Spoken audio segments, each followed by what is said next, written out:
beautiful bookish friends, and welcome back to my channel. So today we are talking February TBR. I have my Valentine's Day bird here. I have another one right here. Actually, he has little flowers. He's precious. But he's living on my romance shelf for obvious reasons. So I just finished my January wrap up. Now let's talk what I want to read this month. So if you look at my January TBR, which I will leave linked above, I still have 8 books that I want to get to from that TBR. I'm not going to talk about them again in this video because I talked about them at length in the last video. But there's quite a bit of romance up there that will probably make its way into this month because it's February and Valentine's Day crap. So there is some new books here that have romance in them, like in some facet. So let's talk about those. The first one being The Shadow Glass by Rin Chupko. I just finished my reread of The Heart Forger. Now it's time to reread this one and complete the trilogy. This is following Tia, and this just sums up her saga as the Bone Witch. Rin Chupko does a really good job of creating these nice, crisp, and clean duologies, trilogies. Her series just really wrap up nicely, and I think this one is a perfect wrap up, and also it's wintry, it's cold feeling. The characters are also cold, like in their demeanor, so it's the perfect kind of winter read. And where I live, January and February are the coldest months of the year, so this is going to be wonderful to read during this time. I want to give a reread to The Daughter of the Pirate King because I did love this book. It was a 5-star, it was one of my favorites, but I know I'm gonna forget stuff that happened in here before I read Daughter of the Siren Queen. So I want to read them both. I do like Trisha Levenseller's writing, and Daughter of the Pirate Queen is definitely longer, and I know this is a duology, but she's coming out with like another novel that's going to be a standalone that you don't have to read with these two, but it does take place in the same universe, and it's helpful if you read them in order if you like these. So I'm going to do that. But first, I want to reread these two. I haven't read Daughter of the Siren Queen yet, but it picks up where the first book left off.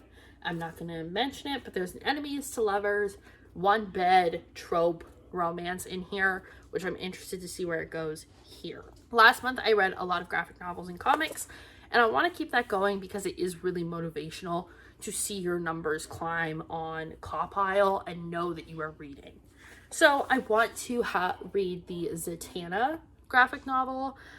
This is the Jewel of Gravesend, and this is about her being a witch. And then Under the Moon is a Catwoman tale, and these are all YA, kind of establishing how they became the villains or heroes we know them to be now. Then in an unexpected sort of, I just picked this up because I've had it on my Audible for a long time. I ended up starting the Villain series by Serena Valentino, and I actually have the 4th book, and I started it and read like 100 pages. Didn't realize it was a series until then.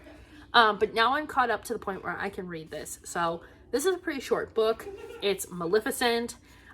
She's been talked about a lot throughout the series, but she hasn't popped up yet, and now she is here with a vengeance.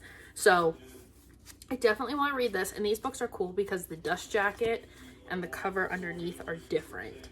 So Maleficent, if I open it up, it's the dragon. Super cool, and I think almost all of the books do this in some way. So yeah, this is just continuing on the series, and if you're a Disney fan or even someone who's just a big fantasy fan, I recommend these books because it doesn't rely too heavy on the Disney lore of things.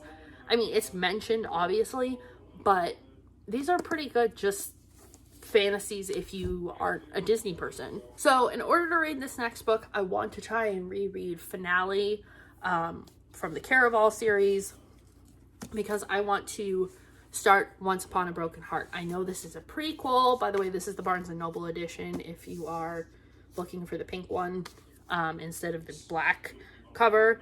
And also, this one happens to be signed. But yeah, this, I know Jax is in this, and he's very heavily involved in Finale, and I need to kind of like remind myself of what happened in that to understand the prequel, if that makes sense. I just need to reestablish who everybody is. But I also have the Ballad of Never After, so if I finish this and really like it, I may pick up the other one. Really, this isn't a TBR. These are just like books that are on my radar for this month. I will probably get to them, but other stuff may work its way in from series that I've started either at the end of last year, beginning of this year. But, you know, whatever. It's all mood reading here. It's fine. Speaking of continuing series, I want to read the next two Wonder Woman and Superman comics. I've been just going along with this series, and these are next. That's it for my TBR. I have a lot of romance up there. So hopefully get to that, like Majesty, Undercover Bromance, and Hunting Prince Dracula. I'm hoping to get to, because those all are pretty romance heavy, but they're also in series that I've already started or restarted, like I did with Star Trek the Ripper. So if you guys enjoyed this, let me know. Let me know what's on your radar and how much romance you're reading this month, because I would love to know. And I will see you guys in the next one.